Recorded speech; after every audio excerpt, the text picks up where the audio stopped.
આકાશવાણી ભુજ સમાચાર કલ્પના શાહ વાંચે છે.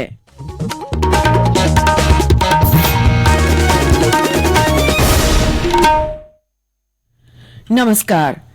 સમગ્ર દેશમાંથી ભારતીય ચૂંટણી પંચે 2024ની લોકસભા ચૂંટણી પૂર્વે અત્યાર સુધીમાં રોકડ રકમ સહિત 4,650 કરોડ રૂપિયાની ગેરકાયદેસર વસ્તુઓનો જથ્થો જપ્ત કર્યો છે. જપ્ત કરાયેલી વસ્તુઓમાં 47% જેટલો જથ્થો માદક અને નશીલા પદાર્થોનો છે. લોકસભા ચૂંટણીના 75 વર્ષના ઇતિહાસમાં આ આંકડો સૌથી વધારે છે. 18મી લોકસભા ચૂંટણીના પ્રથમ તબક્કા માટે મતદાન પૂર્વે ચૂંટણી પંચ દ્વારા આ આંકડો જાહેર કરાયો છે. આ પૂર્વે 2019ની લોકસભા ચૂંટણીમાં 3,475 કરોડ રૂપિયાથી વધારે ગેરકાયદેસર વસ્તુઓનો જથ્થો જપ્ત કરવામાં આવ્યો છે.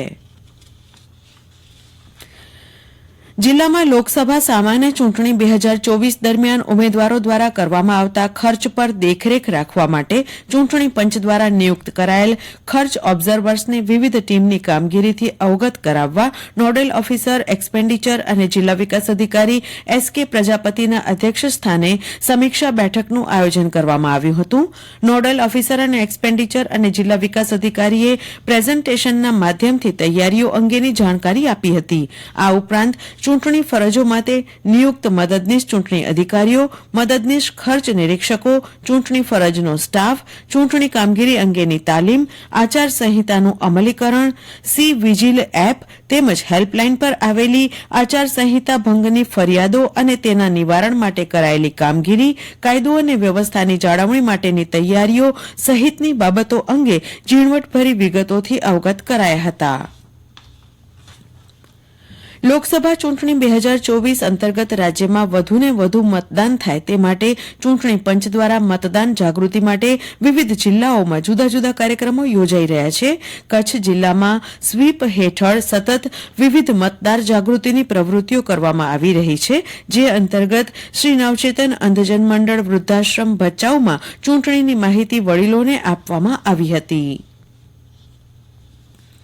લોકસભા સામાન્ય ચૂંટણી 2024 દરમિયાન ઉમેદવારો દ્વારા કરવામાં આવતા ખર્ચ પર દેખરેખ રાખવા માટે ચૂંટણી પંચ દ્વારા નિયુક્ત કરાયેલ ખર્ચ નિરીક્ષકો કે અશોકકુમાર અને પ્રમોદ દત્તાએ કલેક્ટર કચેરી ખાતે કાર્યરત એક્સપેન્ડિચર મોનિટરિંગ કંટ્રોલ રૂમની મુલાકાત લીધી હતી.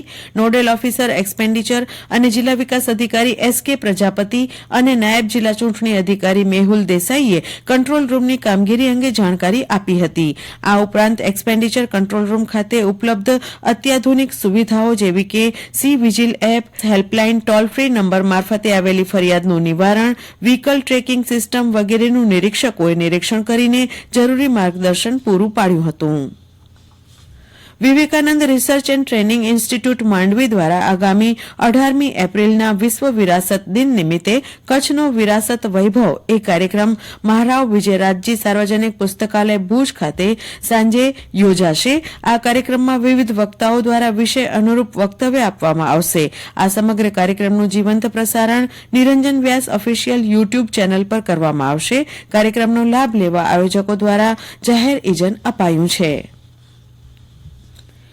ઇન્ડિયન પ્રીમિયર લીગની મેચમાં સનરાઇઝર્સ હૈદરાબાદની ટીમે 3 વિકેટના ભોગે વિક્રમ સર્જક 287 રન કરી પોતાનો અગાઉનો વિક્રમ તોડ્યો હતો. રોયલ ચેલેન્જર બેંગલુરુને 25 રનથી પરાજિત કરી હતી. બેંગલુરુ ટીમે વળતા જવાબમાં 7 વિકેટ ગુમાવી 262 રન કરી શકી હતી. શ્રી અમરનાથ શ્રાઇન બોર્ડે યાત્રાની તારીખો અને માર્ગદર્શિકા જાહેર કરી છે. આ વર્ષે અમરનાથ યાત્રા 29 જૂનથી શરૂ થશે અને તેના માટે નોંધણીની પ્રક્રિયા ગઈકાલથી શરૂ કરવામાં આવી છે. શ્રાઇન બોર્ડે જણાવ્યું છે કે આ વર્ષે અમરનાથ યાત્રા 40 દિવસની હશે. 29 જૂનથી શરૂ થનારી યાત્રા 19 ઓગસ્ટે પૂરી થશે. આ યાત્રામાં જતા પહેલા શ્રદ્ધાળુઓએ અગાઉથી નોંધણી કરાવવી જરૂરી છે.